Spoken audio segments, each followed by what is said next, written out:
communities.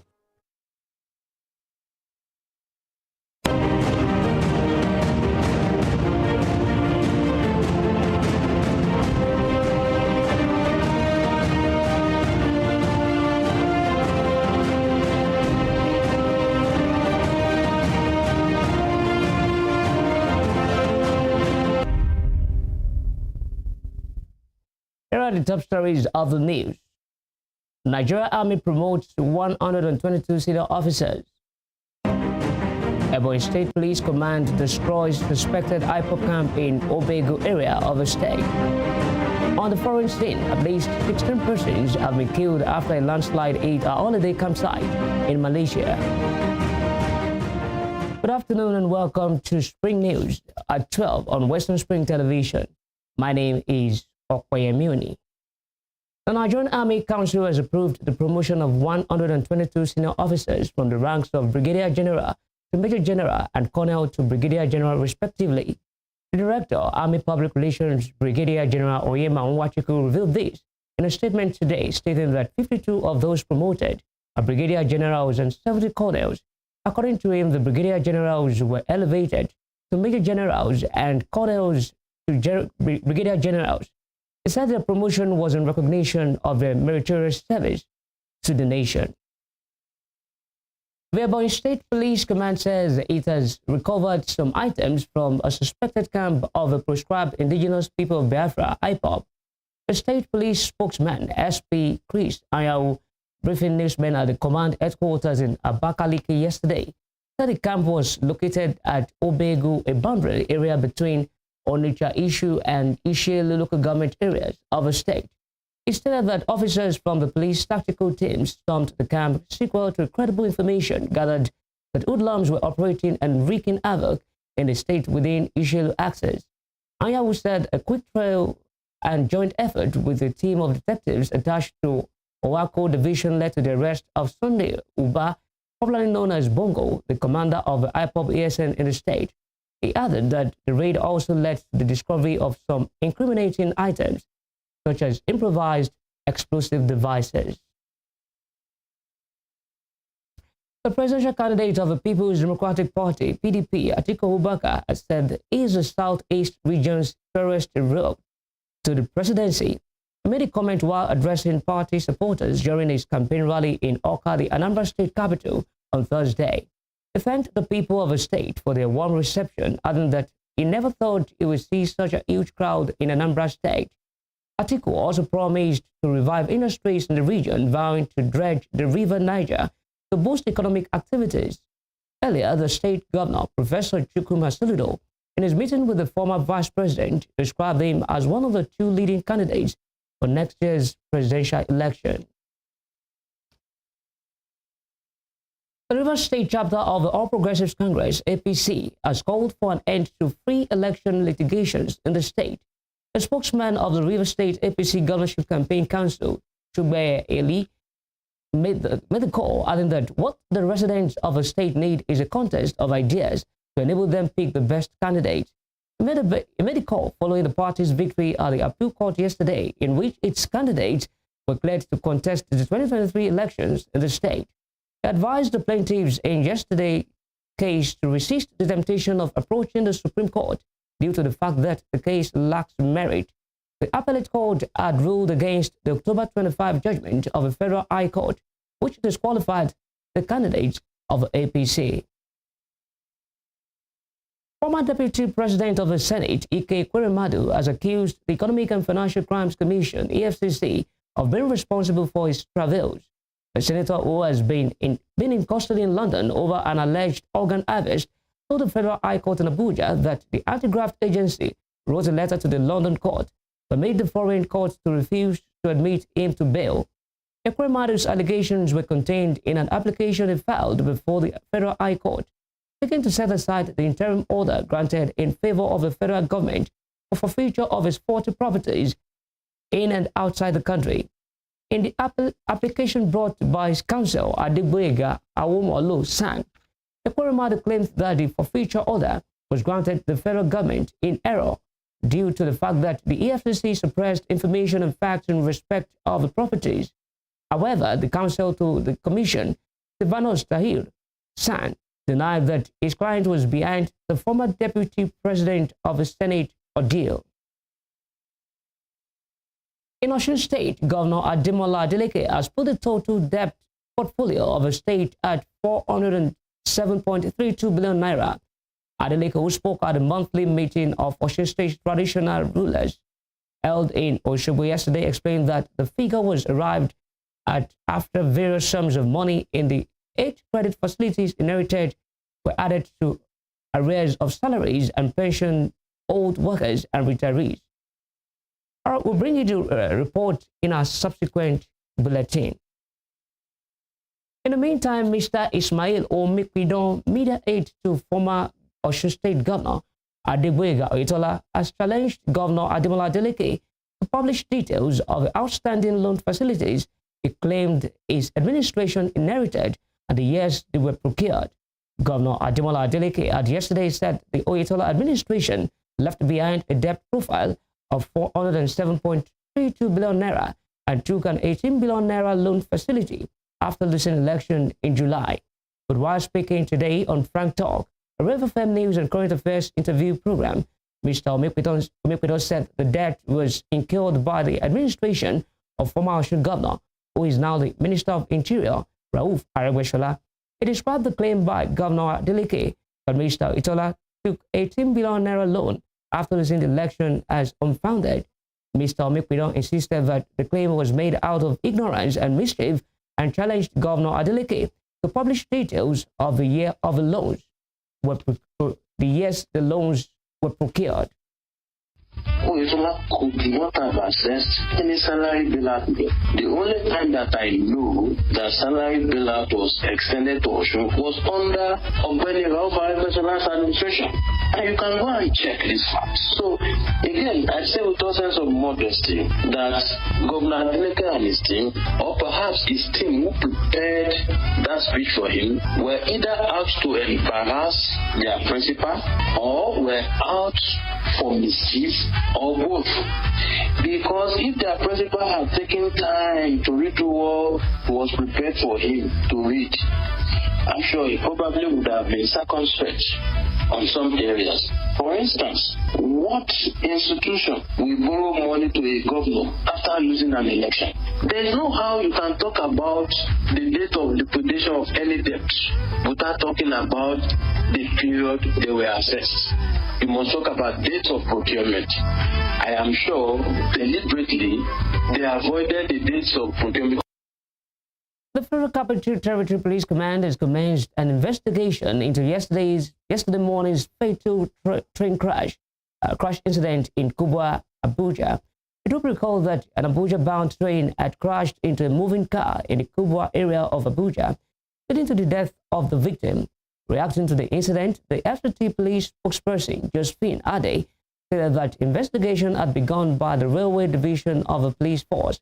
According to our findings, and safety tips already existing will be reiterated to ensure such incidents do not reoccur. The Senate and House of Representatives committees on Niger Delta have screened Loretta Onoche as chairman of the Niger Delta Development Commission (NDDC) board. Onoche, a special assistant on social media to President Muhammadu Buhari, was screened by the joint committees alongside 13 others for NDDC board roles. Buhari had written to the Senate requesting the upper chamber to confirm the appointment of the chairman and members of the NDDC board in accordance with the provisions of Section 2, Subsection 2A of the Niger Delta Development Commission Establishment Act. This is the second time the president is forwarding a list of nominees for the NDDC board for confirmation. He sent the first list of nominees for the board in 2021, and the Senate screened and confirmed the nominee. The Economic and Financial Crimes Commission, EFCC, says it has recovered over 30 billion naira out of the 109 billion naira alleged to have been fraudulently amassed by the suspended Accountant General of the Federation, Ahmed Idris. The chairman of the EFCC, Abdul Rashid Bawa, disclosed this yesterday at the weekly ministerial briefing in the State House. The EFCC boss asserted that high-profile personalities and government agencies across the board have been subject to investigation, including the EFCC. He added that a special control unit against money laundering soon to be established will make it difficult for Nigerians to launder proceeds of crime in the next 2 to 3 years.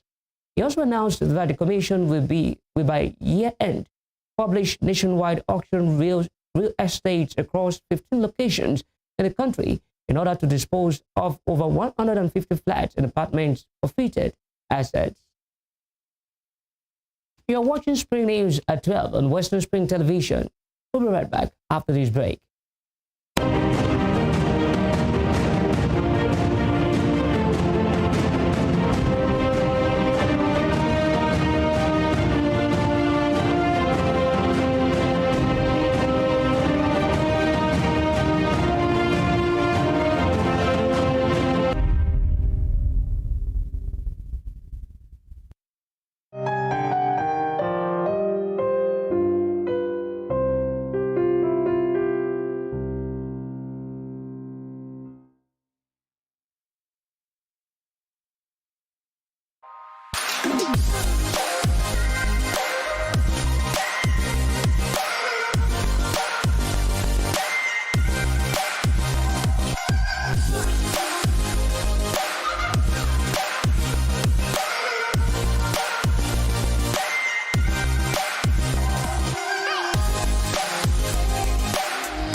Turn it up! It's the Wild Wild West, and Western Spring Television is pulling out all the stops to make sure that you don't miss out on every of the fun and happenings around you.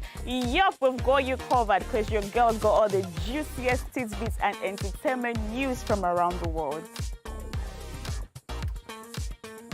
Cross over to the chocolatey side of entertainment. Join me, Chocolate Cassie, on Eccentric as we take you into every bit of the juiciest news, fashion, music, movie updates, and other trending conversations. Together on the show, we'll get personal with your favorite celebrities via phone call, Zoom, or even live here in the studio.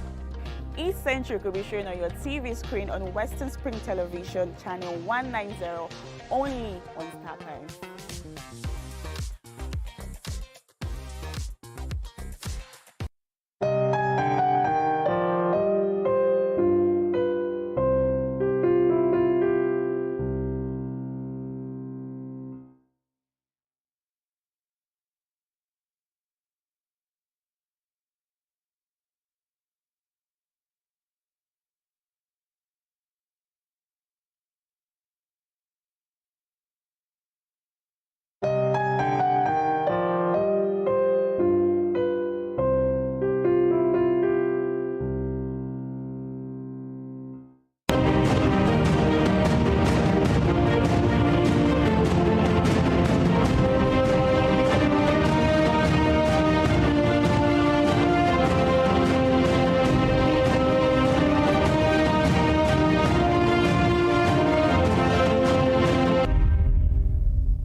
You're welcome back on Spring News at 12 on Western Spring Television. Now to the rest of the stories. Lagos State Governor Babajide Sanwo-Olu says his government will no longer tolerate fraudulent engineering projects.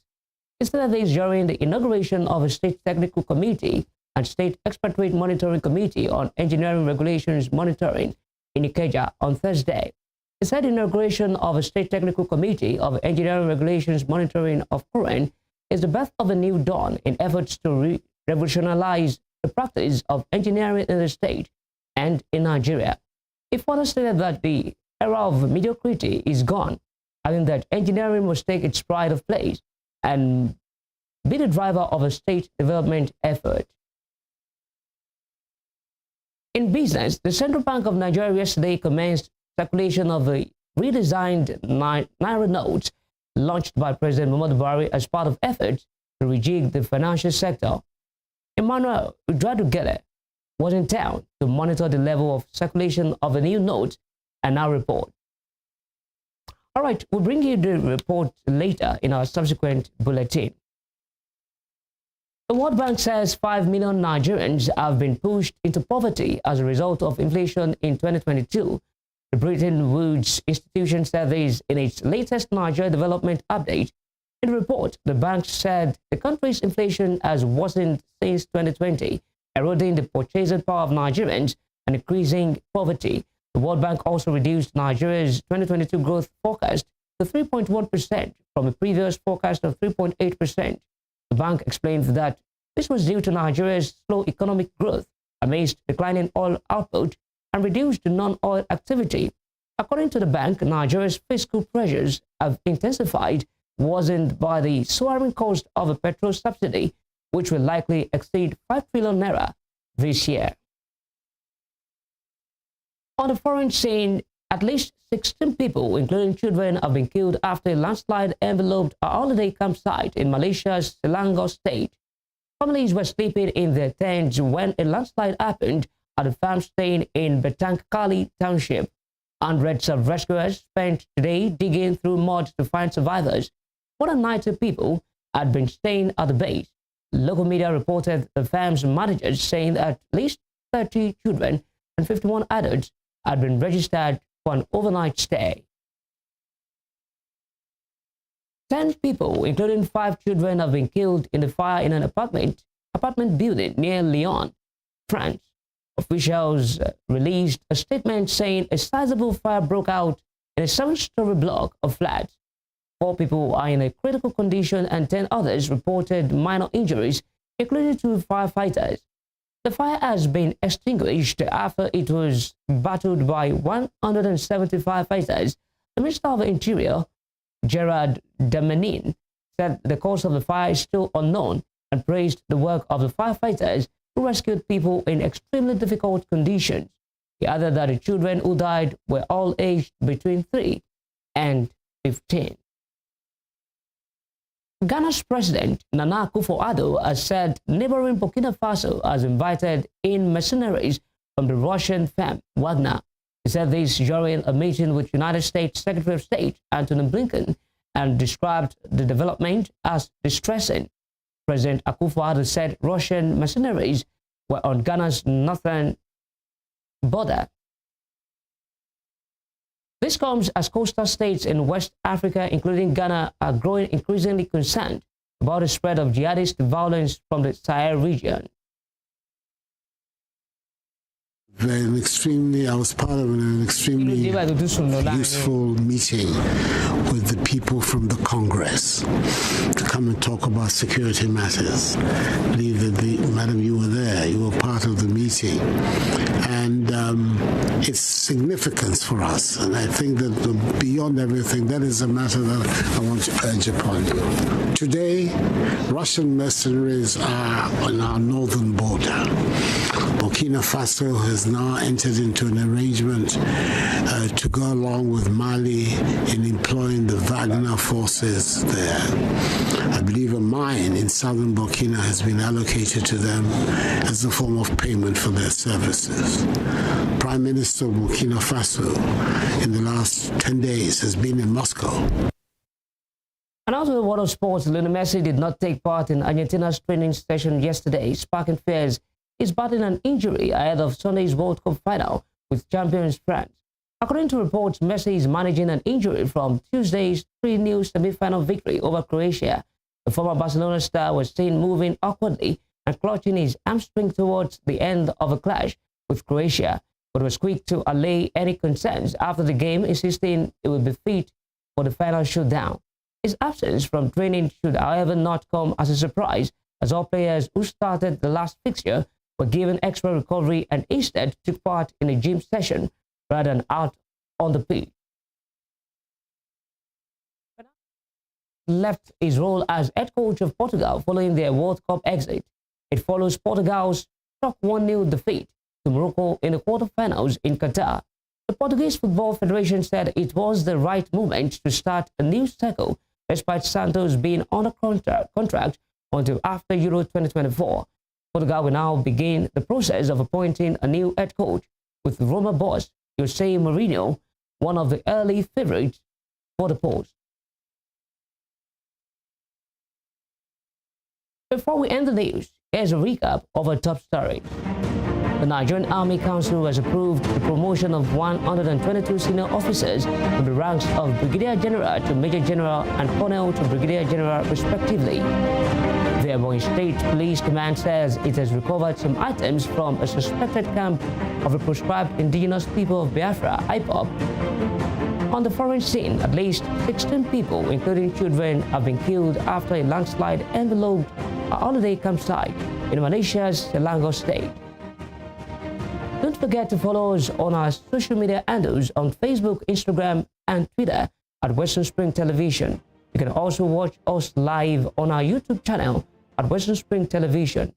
That ends Spring News at 12 on Western Spring Television. I am Okoye Muni. Thanks for watching.